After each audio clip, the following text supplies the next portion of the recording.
me properly introduce you. I'm so excited to invite Laura D'Angelo, a bona fide Italian woman born and raised in Italy, who is a global citizen. She's lived all over the world. She's got a fascinating story. I met Laura in Thailand about 15 years ago, and now we're going to talk about her story of being a solo traveler, and now she's living with her family in Spain, and how she got from solo traveling to family living in Spain.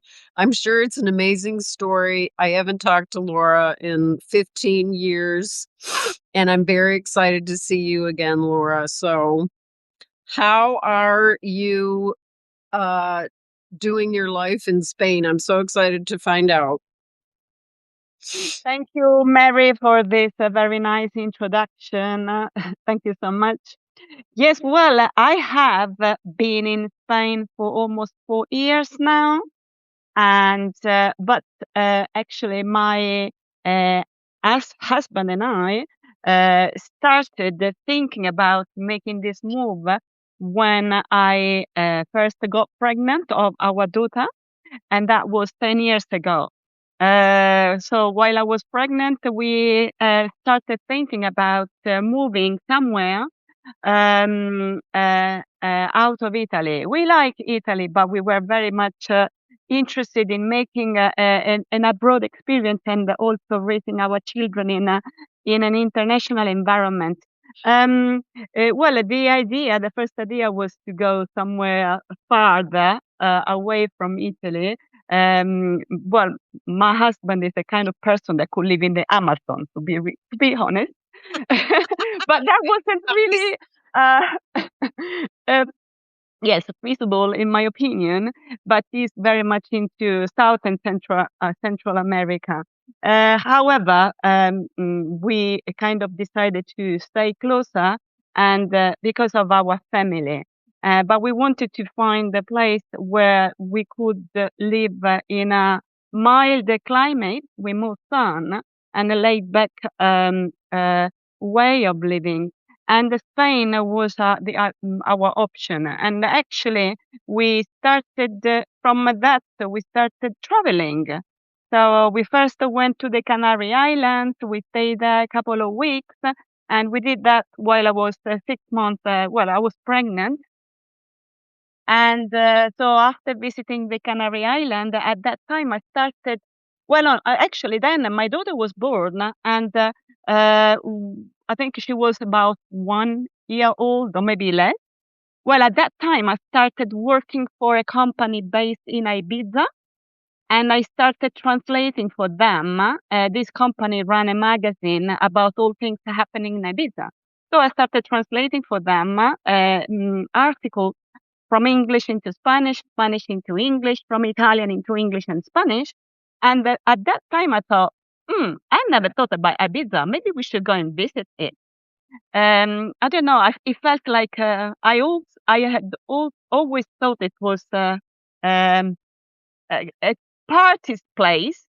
I like parties, but I don't know. It felt a little bit too much, so I was never very much interested in it. But working for this company, while working for this company, I thought, why don't we just go and see it? And we chose a low season period, like end of October, and we went there. And I got really, I was so impressed. I really liked the island. It was amazing. I loved it. And for some time, we thought, maybe Ibiza could be the place. So we went there another time, and then well, my daughter started growing up, but um, eventually we decided not to go there because maybe it felt too small for the person that I am. Like coming, well, I come from Rome. I lived 13 years in London, so I was very much used to very, very big places, and Ibiza felt a little bit too small. And anyway, at that time I was working in Italy, kept working, and then we kept traveling. So we went to Barcelona, we went also to Gibraltar, and also to Malaga. we traveled a lot for 6 years. And then we went to Valencia, to Alicante, and eventually we ended up in this small town called Denia. And when we went there for the first time, we thought, this looks good because it's small, it has everything, but it also has an international vibe. It's populated with foreigners, so there is a kind of mix, and it really fits with the person that I am because I have lived abroad for so long.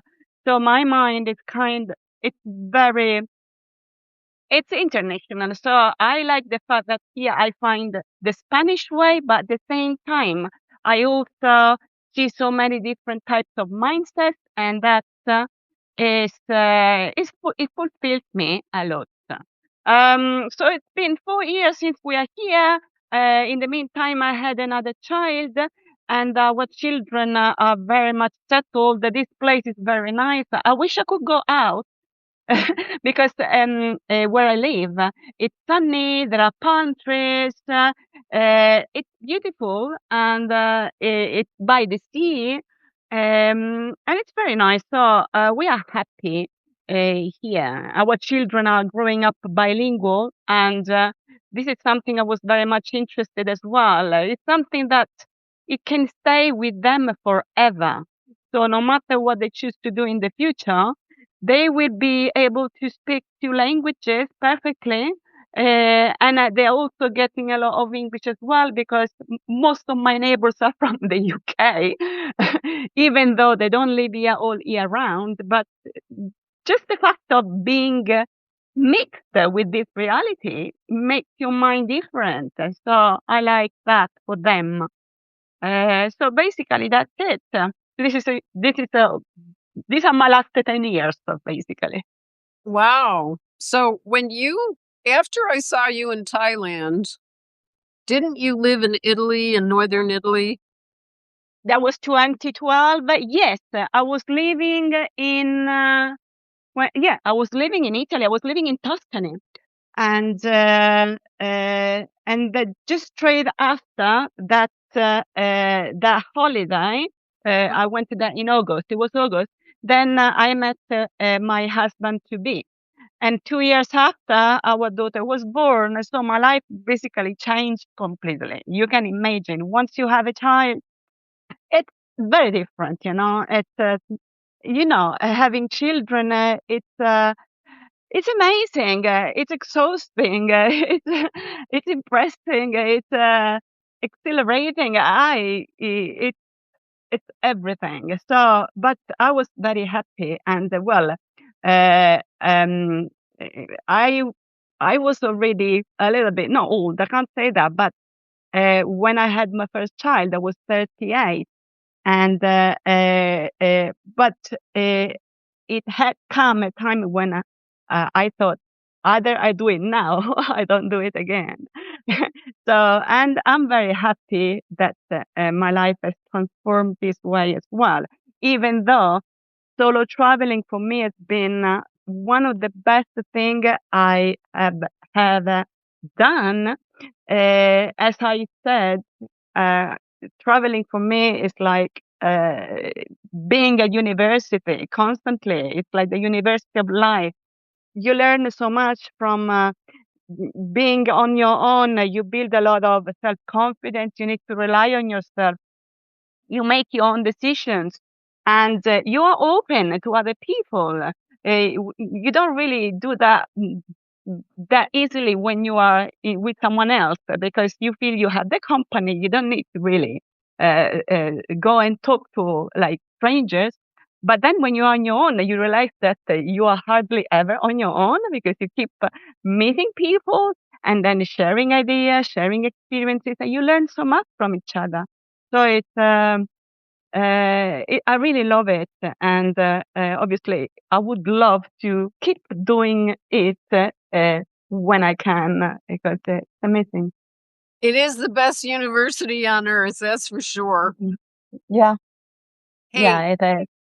I wanted to ask you about your thoughts being Italian and now you're living in Spain. Now, I know you've lived around the world in different places, but how do Mhm. you see it's a very different culture in Spain, and I wanted to know your thoughts on the differences between the cultures of Spain and Italy that you find now that you're living in Spain. You know, you're a real resident, so I wonder about your thoughts on that. Yeah. Yeah, people say that the Italian and the Spanish culture is kind of similar, and in some ways it is. Um, However, when you live here, you notice that people are not exactly as Italians are. Obviously, I live in a what also need to be considered is the exact place where you live. For example, you are in Sicily now, and it's not the same as being in Milan. So the country itself includes people, according to where you live, you develop certain ways of being. So, for example, what I notice here is that people are very laid back, like relaxed.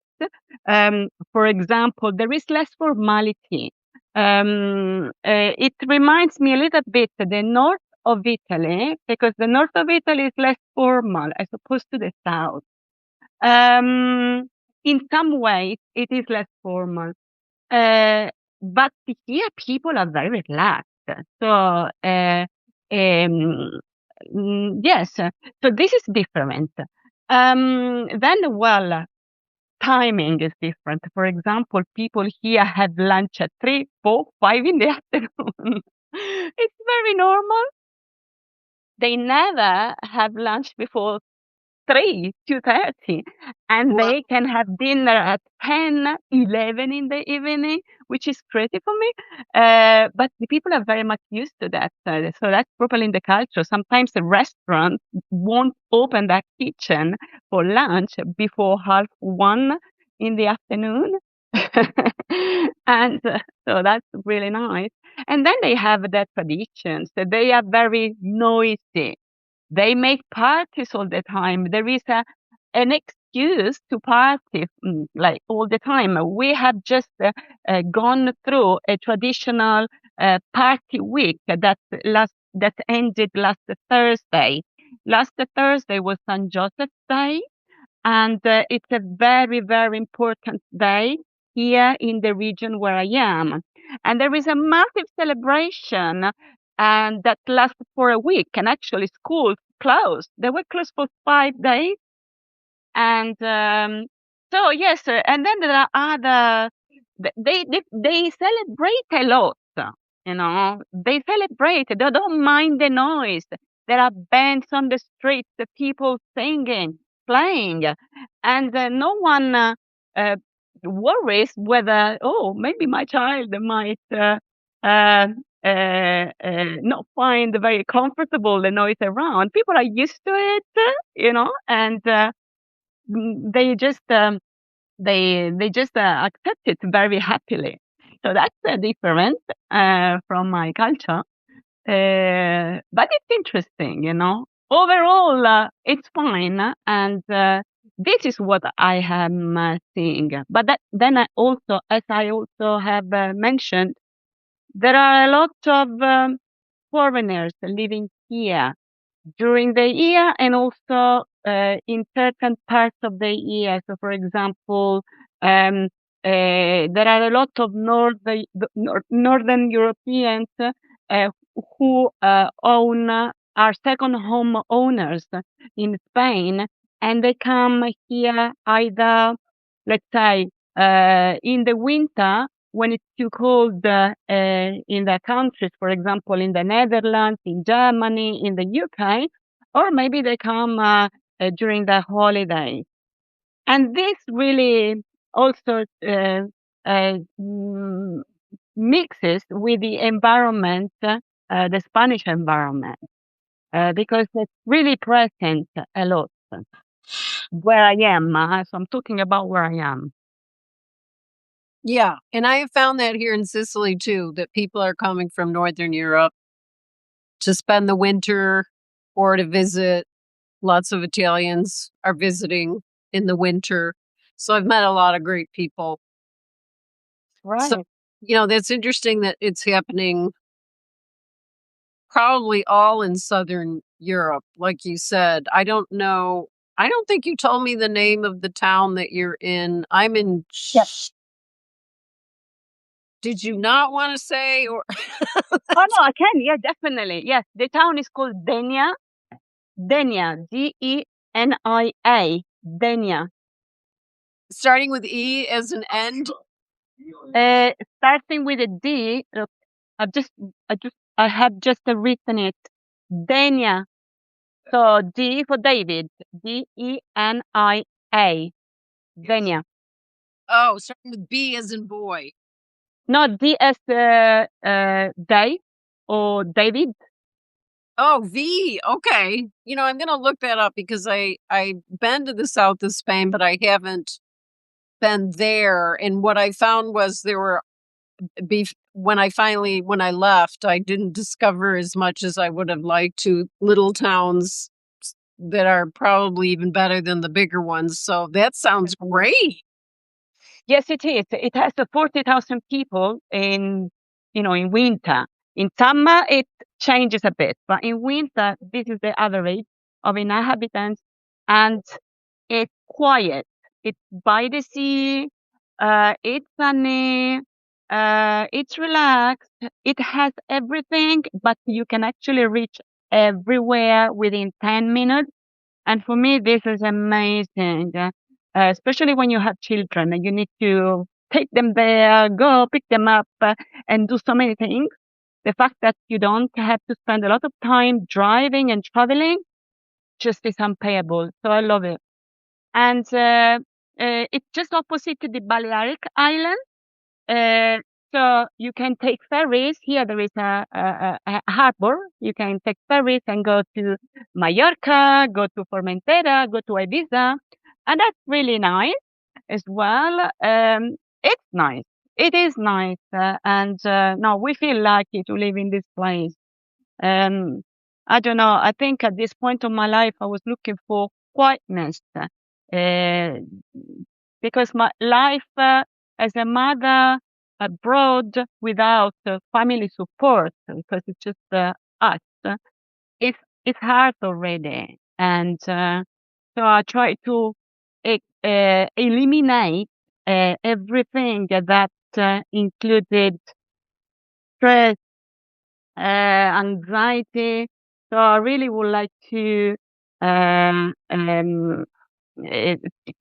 yes, well, looking for more serenity while in this place, and this really the place where I live helped me a lot. Having yes, this kind of standard. Yeah, I know what you're talking about because I've gotten so much peace from being here in this Yeah. beachside place in Sicily, and I'm already going back to California. I'll be driving, and I don't drive here, and that one thing makes it so much easier. Now, you're saying that you can walk places, but you actually, because everything is so close, you don't have to even take a train or a bus. Is that what you're saying? Well, so that's something to consider. I'm sure you know that from your experience living in Sicily. And yeah, something I had forgotten to say. This place reminds me a lot uh, the north of Italy as regards certain areas of efficiency, but at the same time, the laid back attitude of the south and also the climate. Now, not all things are efficient here. And for example, public transport, it's not in the list of what is efficient. So you can't really rely on buses or, well, there are no trains here. There is a very small train that that goes to small towns around here and it gets to Alicante, but it's so slow. I don't know. I have never got on it yet, but it feels like a tourist train, even if it's not, but takes long. So it's not something you would rely on if you have to go somewhere quickly. So you need to rely on your car. Otherwise, your bicycle. So a lot of people ride their bicycle here and they move by bike. With the children, for me, I need to use the car because with two of them, it's just easier. But Yeah. bicycle is an option. Hmm. Or well, actually, I had forgotten. We also have a scooter, and that's the best ever thing. Very, very comfy, even because you can park your scooter well, not anywhere, but very close to where you need to go, Mhm. and you don't need to think about where can I park my car. So the scooter is a really great option, and it also saves some petrol, and that's a very important thing to consider, especially now thinking of the increase of prices, the recent increase in prices. So the scooter is a very good option, and we have a car and a scooter. These are the means of transport that we use every day. Oh, nice. And yeah, so That's so I can great. say that. Tell me. What? No, no, go, go. Oh, I was just saying how it sounds like such a great life because, when you get right down to it, and I've been thinking about this a lot being here in Sicily, how much simpler things are here, how you get your groceries, how you get around, what kind of neighborhood you live in. All of those things are so important to your life to make it better. Um, how well you sleep, things like that. I mean, I've tried 34 countries and this one's my Wow. Well, favorite. really, Yeah, I haven't asked. What is the name of the town where you are now in Sicily? Cefalù. Oh, wow. Amazing. Nice. Yeah, so I Definitely spent is nice. Syracuse. You've been to Syracuse. I have. Yes, because my dad is from Catania, and Catania is close. It's on that side. So Yeah, it's when I used to go, mhm, I've been to Syracuse and to Taormina and to Cefalù as well. So I know that side pretty well. I know. I've yeah. forgotten everything. You know more than me now. I spent a month in Syracuse and now I'm a month in Oh, Cefalù. And I spent a month traveling from Paris by train down to the French Riviera, over to Venice, and then Venice to Puglia, and then Puglia to Sicily. I'd never done that before. So that took about 3 weeks. So I've been here on Sicily for 2 months in a week. And then I led a photography retreat in Syracuse. It's so beautiful there. Oh my gosh, the UNESCO World Heritage Site. So oh, wow. it's quite a different, and I've been coming every year for 8 years.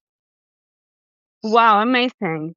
I really admire the life you have, and that the traveling that you're doing is amazing. The places that you have visited, for me, it's really, really, really good.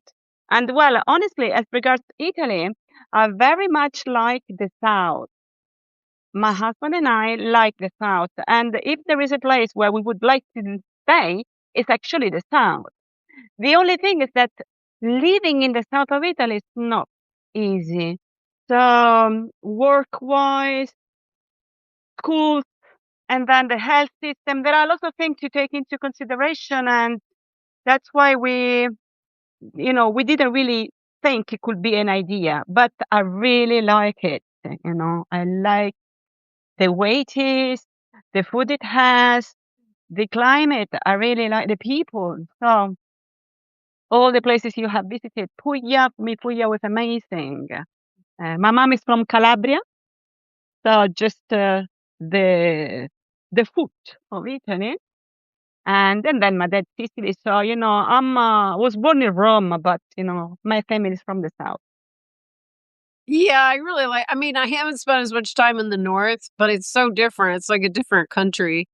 Yeah, absolutely. But it's an experience, and I it's not easy though, because when you talk about it, people think, "Wow, amazing!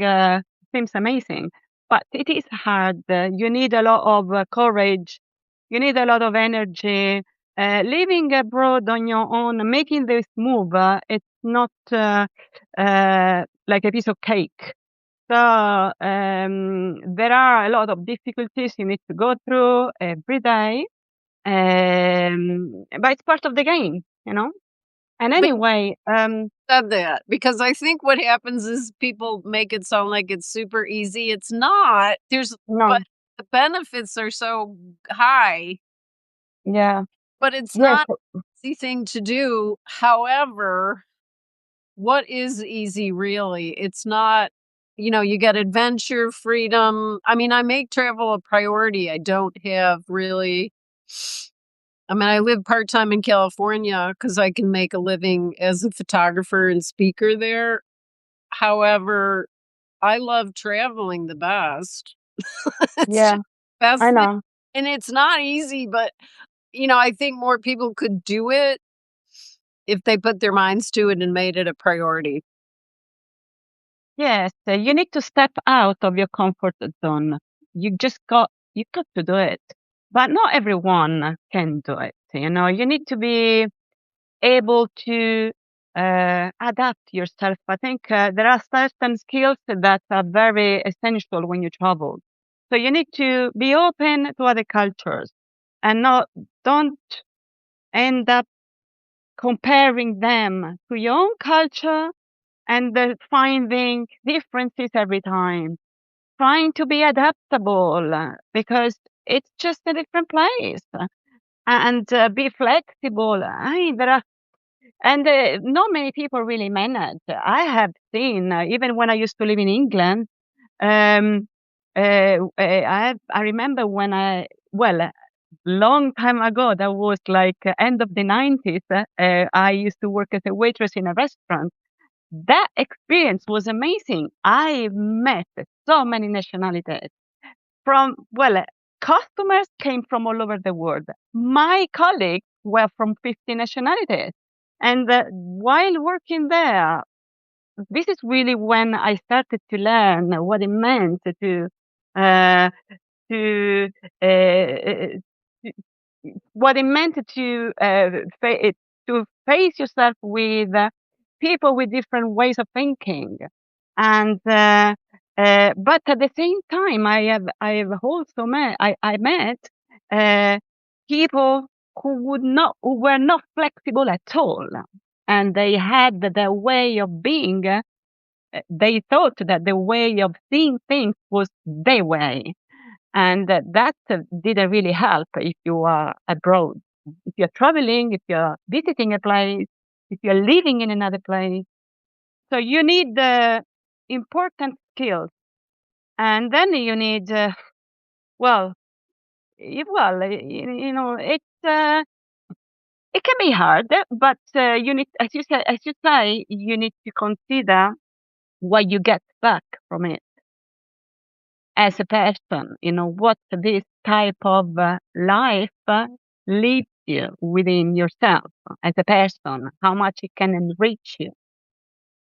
So, Yeah, and I think you have to really want to do it because what I see mm, is you can't be half-hearted about it. You have to really want to be in awkward situations, not know the language. I mean, all of these things are great, but when you're going through them, like I had the whole vegetable store laughing yesterday because of the way I was pronouncing words. And I mean, it was fun for me because I was trying to speak Sicilian dialect using oh Italian wow.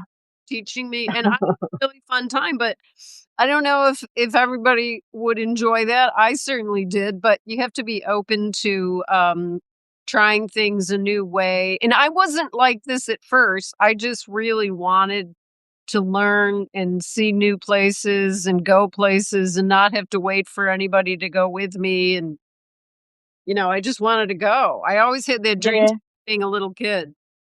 yeah. But you're so independent, and yeah, I mean, what you do is not something that everyone can, because as well as you know, uh, when you are on your own, what I have seen is that what I have noticed when talking about like the experience that what you do, what I have done, uh, traveling in another country or in different countries on your own, is that people sometimes told me, "Are you not afraid? Is it not dangerous? How can you do this on your own?" And the thing is, no matter what I say, they just won't change their mind. People think that this is dangerous, and um, yes, and this is interesting, but it's hard to convince people or to make people understand that it's not, and that danger can be even in the town, in the city where you live. Danger is everywhere, and the fact that you go on your own somewhere doesn't mean that you are in danger. Um, However, this is a conception often when you say you travel on your own abroad, especially if you go to the other side of the world. It's even more dangerous. Well, And it's interesting because I was married for 20 years and my son has grown up. And then when I chose to be on my own, I've been on my own for 20 years. So it's interesting. I'm at this place now where I'm like, wow, I chose this very different life. But having come from being married for 20 years and traveling, we would do shorter trips. But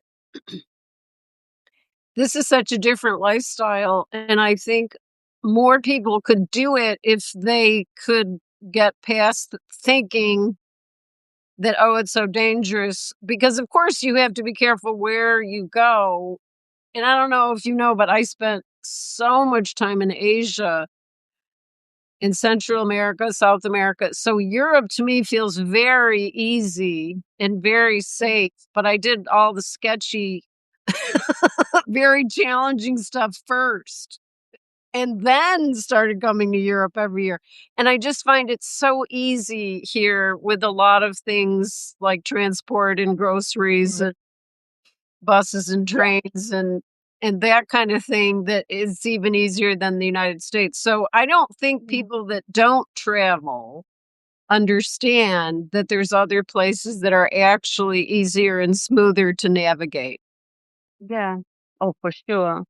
which Uh, is it easier to do by yourself too, because compared to traveling in the United States, it's more expensive and it's more difficult. And I can say that as someone who's traveled all over the USA.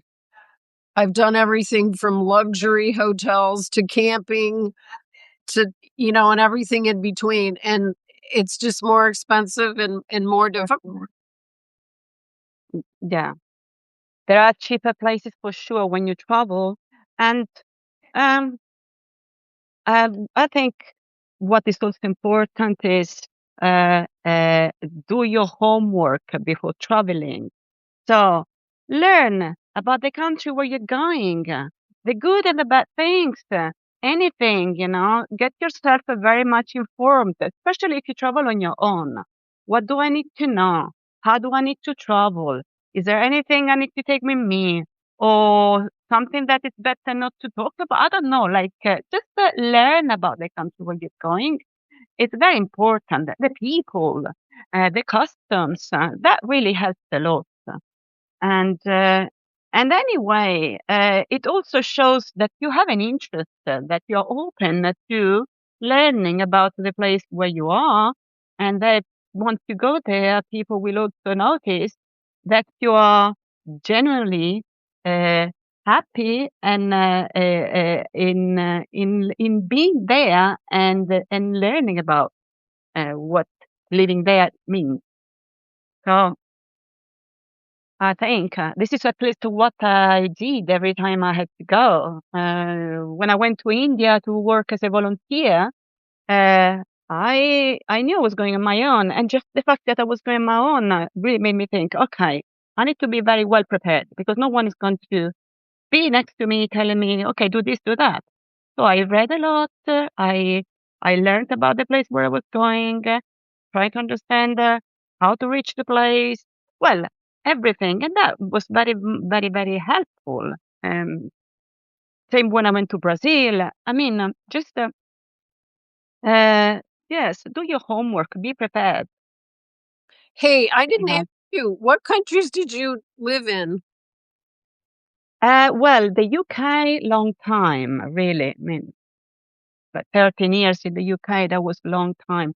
Wow. While, yes, I lived in Germany for 1 year as well, while doing my basically university experience, year abroad experience at university.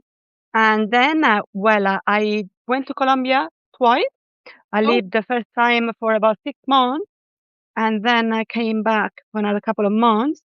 And then I went to Brazil for a couple of months, teaching there, but traveling as well, because how can you not travel while being in Brazil? And then went to India for 6 months to work in a school orphanage. I think I had told you what I was. But obviously, same thing. You need to travel in India. There's no way you're going to India, you're not traveling. So I took advantage of that time and I traveled around the north. I was in the south. I went to the north. And then, I went to Thailand. This is where I met you.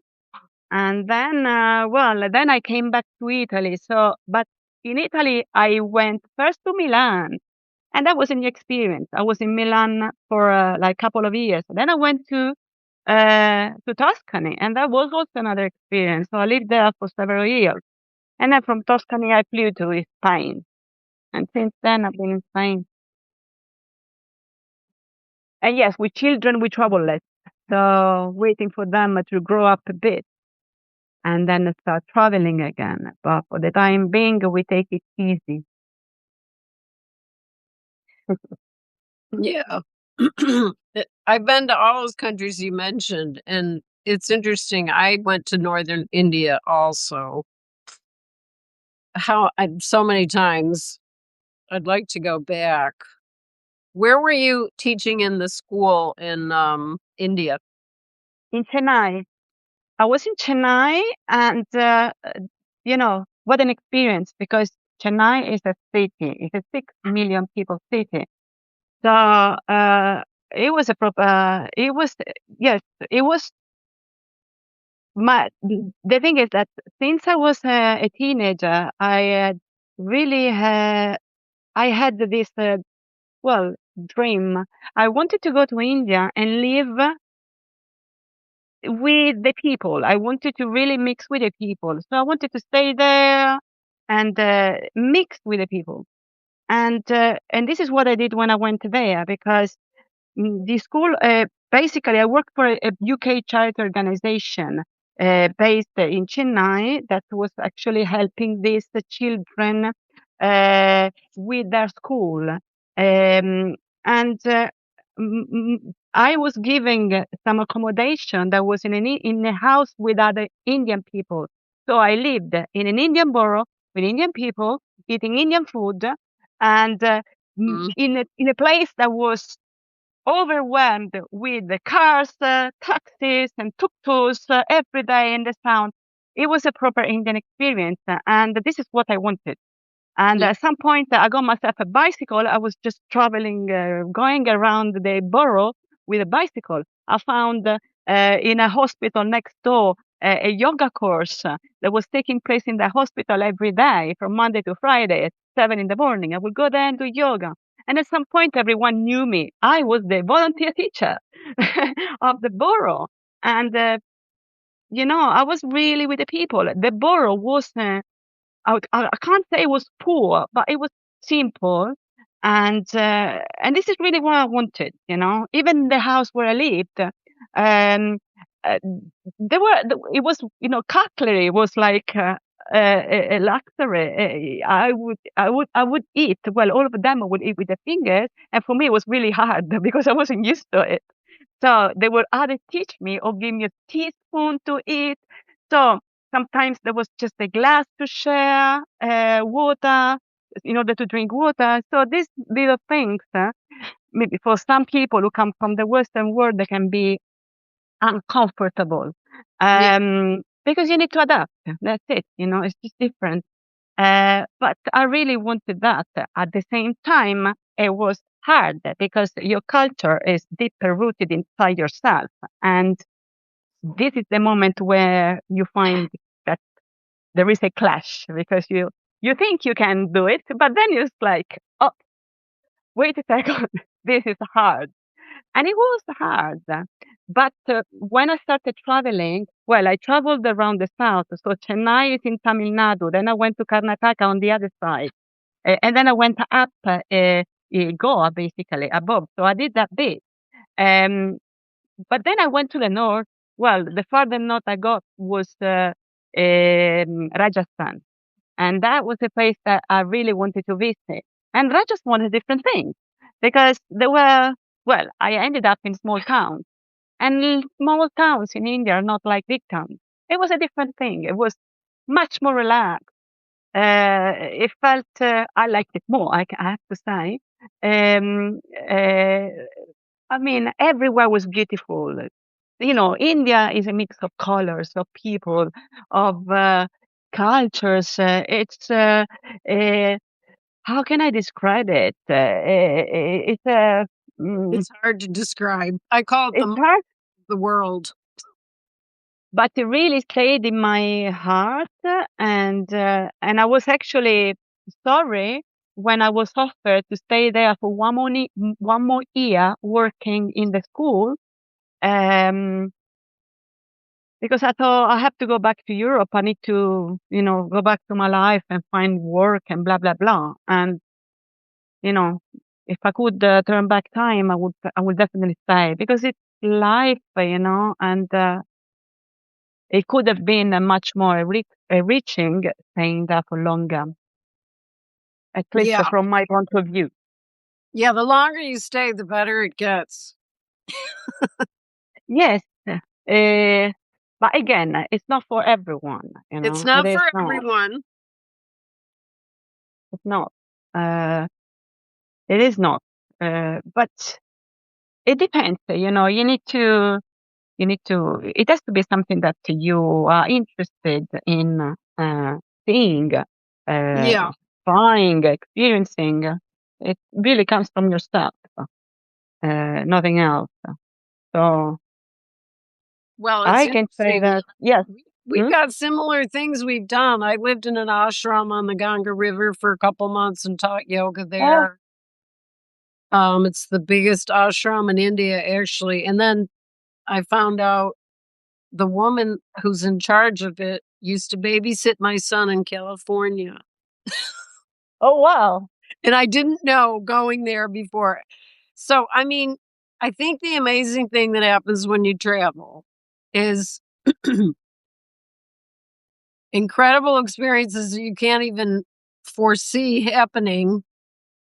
It's like there's a miracle that can happen. You're sort of more open to it because everything is so unfamiliar. That's what I feel. Mm,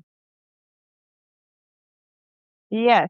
And the unfamiliar then becomes familiar. The more you stay in a place, the more that view changes, and it becomes a little bit part of you as well.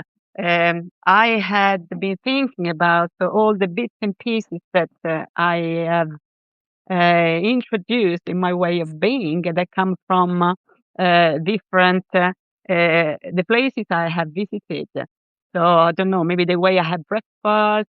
Uh, I am more now into instant coffee, no more espresso. Espresso is gone. Uh, or uh, maybe I can just talk about a very funny example that happened to me when my husband, well, at that time it wasn't my husband, came to visit me.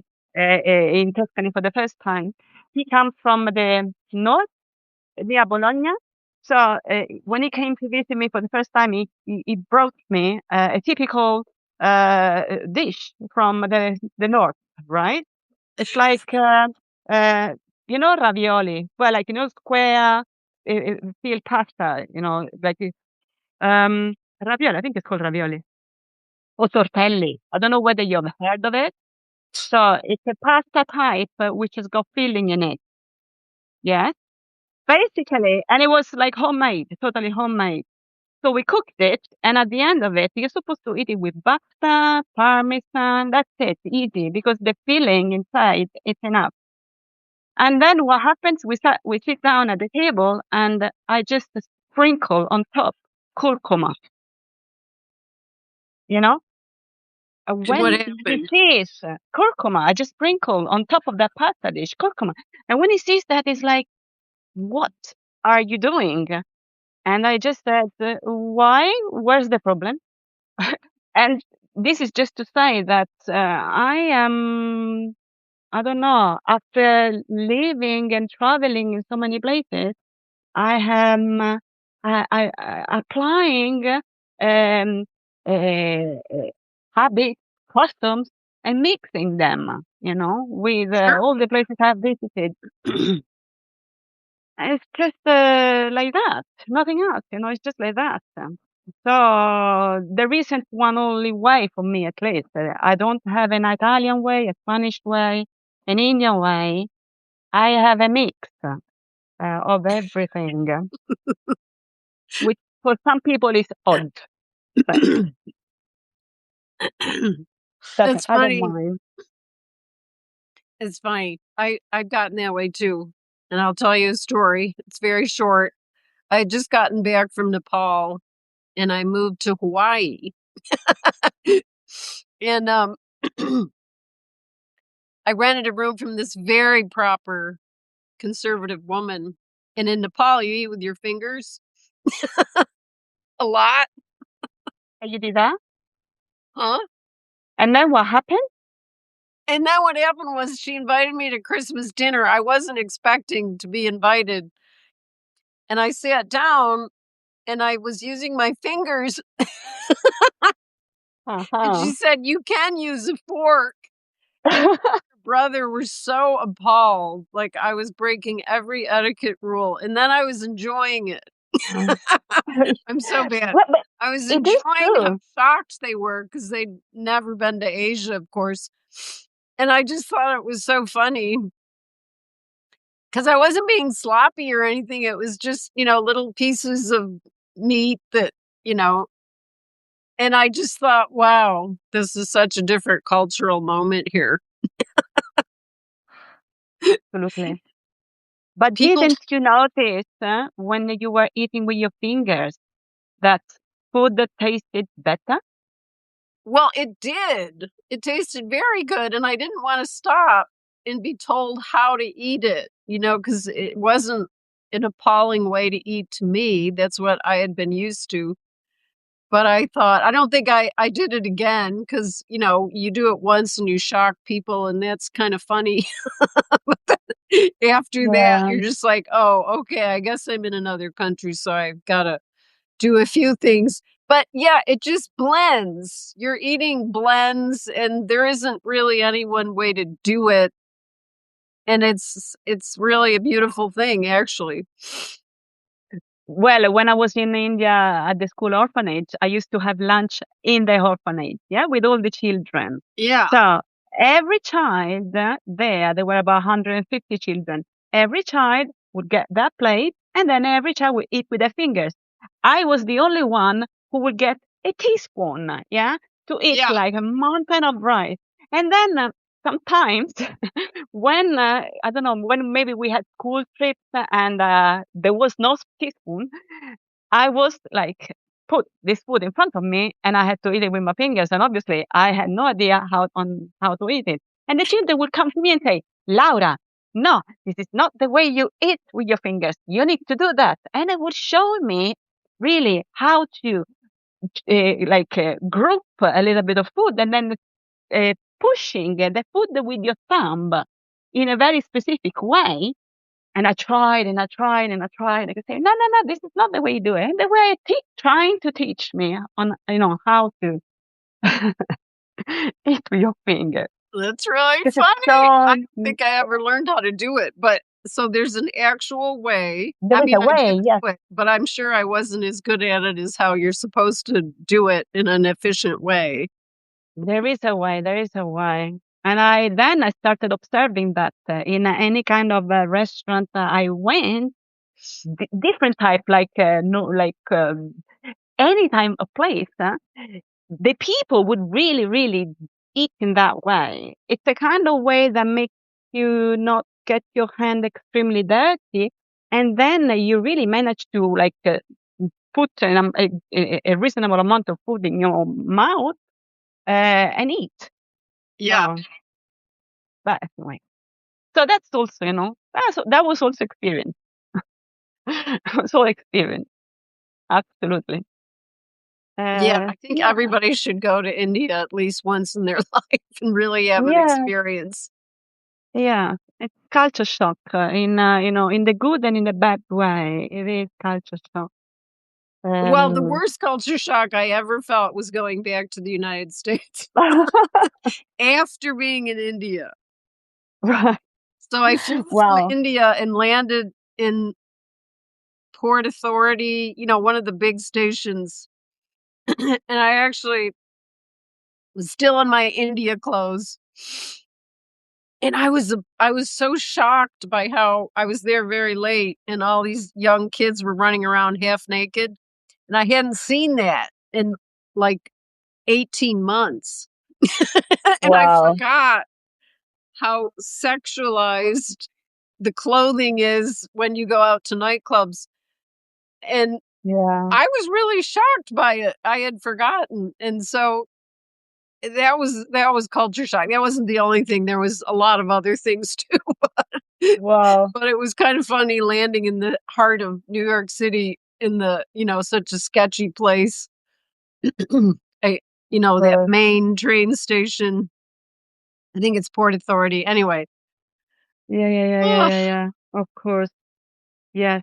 Well, I haven't been to the States yet, and it's a place that I definitely have to visit at least once where? in my To life. New York? Well, I don't know. I would like to go to some place, some natural place, because I haven't been, and I was saying that I haven't been to the States at all. Not yet. But I hope to be able to go, even though it's so big that you need the time. My husband, before we met, traveled from one coast to coast. So he arrived on the west coast and he went up to the east coast. He rented a car with his friends and they traveled for 1 month. And he saw a lot, quite a lot, and he loved it. Um, Well, but I'm glad to hear yeah, you say that because I feel like a lot of people that go to the United States don't take the time to see the nature. And the best thing about the United States right, is the nature. yeah, And where I live in California, it's the most beautiful spot in Northern California, and then there's Oregon coast, and then there's also Arizona. It's just beautiful, exactly. and I was not Mm, born there. I was born in New York, upstate New York. So for me to travel all over the West Coast, and I still haven't seen it all, but I've seen quite a bit. It's absolutely stunning. Like the yeah, Oregon coast is 337 miles of trees and coastline. wow. It hasn't been ruined by homes and building. And it's pretty shocking to see that that was preserved and it hasn't been ruined. And I don't think a lot of people see that come to visit. They just think of it as New York City, Los Angeles, and Las Exactly. Vegas. And that's not really the United Yeah. States to me.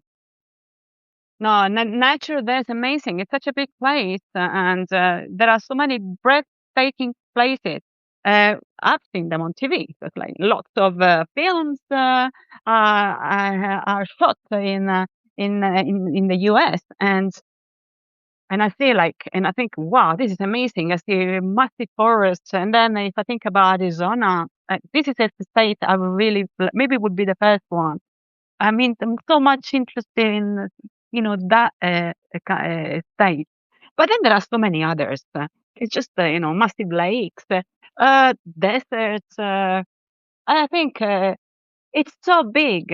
Maybe the only downside is that would cost. The expense of traveling the US is important, so you need to organize it maybe properly. That would be that. Because traveling in the States is not traveling in other, countries where you will spend less, and something to consider for sure. Yeah, I So, think a good approach would be actually just to concentrate on the nature, rent a car, and either camp or because there's camp. so many beautiful Mm, places to camp, or stay in lower cost motels, yes, which is like $100 a night, sometimes less. But you could see a lot that way rather than going to a big city, yes, and then you'd really see absolutely. the nature. Yeah, yeah, that would be just a journey exploring nature, nothing else. No, Yeah. that would be enough. Or maybe choose two states and see them well. That's another option. Like in India. India is so big. You need a year to travel all over the And the even that won't do it all. exactly. So yes. Yes. Well, I'm so happy that you made time to talk with me, Me Laura. It's too. been It so was wonderful. no, especially because last time we talked was in Thailand, in 2012. So it's been a while since the last time we talked. I still remember very well the first time we met. I had I had gone to a place. I think it was some place in the nature with waterfall, and then Oh, it I think it was started a to hot rain. spring. Maybe. And then suddenly it started to rain and you were sitting on a table. Maybe you were meditating on something. I can't remember. And then we started just talking to you. And then it all started. So you were there on your own. And then we, came close to you. I was with some people I had met in Pi. I think we were in Pi. We met in Pop. And in Pi. And that was it. And then I was there just a few days, maybe 5 days. But 5 days can be enough when you travel on your own and you meet someone. You learn more in 5 days. Or you, no, I didn't want to say learn. That's what stays with you of the person that you meet in just 5 days. It's more than, I don't know, years with some people you meet. Living in your own when not traveling. It's different. What stays with you is it's so much deeper. I don't know whether you understand, but it has happened to me every time I travel because you interact for so little time, 5 days, but still, we have been in touch since then. And now talking to you feels like we last spoke yesterday, you know? Yeah, it It's does. it's a nice thing because when you travel, you meet people who are like-minded people. You really click. There is something that you share, and that is, and this is the beauty of it. You know, I love it. Anyway, it's beautiful. Well, I'm looking forward to seeing you in real time. You got to come to Spain, It's on my and I'll list. come. We'll meet again for, in We will person. meet again. Absolutely. But it was so nice talking to you as well, Mary. I really loved it. And I'm so happy you are in Sicily, and enjoying my home country. It's so nice. So please keep enjoying. I know that you are going back to California soon, so keep enjoying the days that you have left in there, and make sure, as I told you, that you have an almond granita, which is amazing. I have that Almond every time granita. I'm about to leave. Right. My main thing is gelato, but Oh yeah, and granita you is know, delicious. they place they give you like they place gelato on a brioche. I don't know whether you have Yes, I tried it. have tried that. It's delicious. Uh, that's mm, amazing, amazing. Anyway, you have fun, enjoy, and I'll keep following you from here. Oh, good. Well, I'd like to follow you too. I haven't been. Are you on anything like Instagram or YouTube or any of those? I am. I haven't been very active Okay, because of my, hectic life in this very quiet and relaxed town. nice.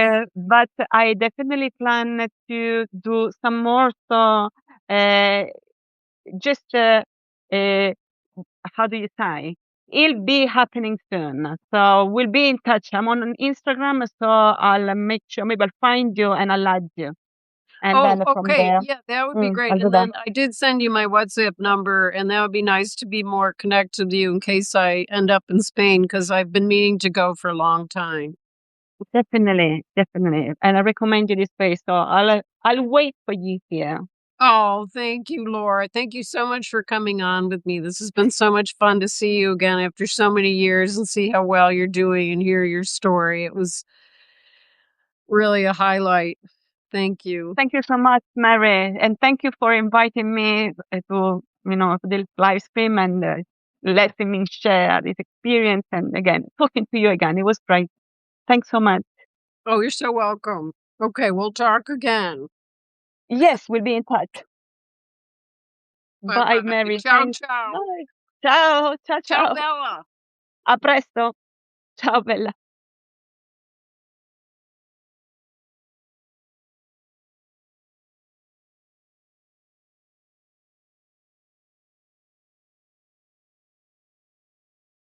Ciao.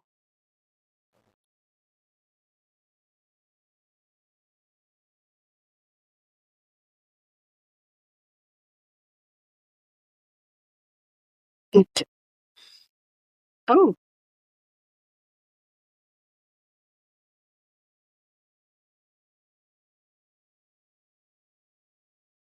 Ciao, Mary. ciao. I don't think we're being recorded now.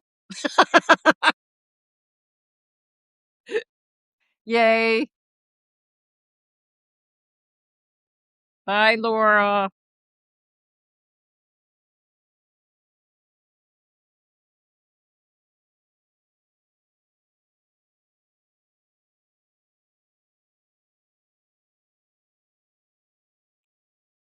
This is fun.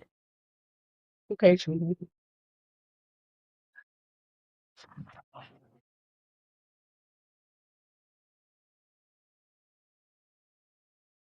That was fun. Thank you.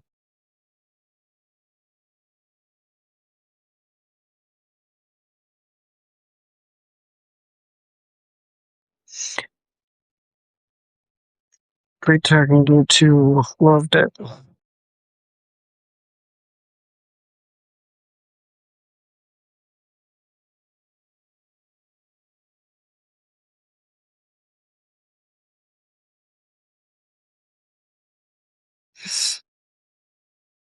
Uh oh.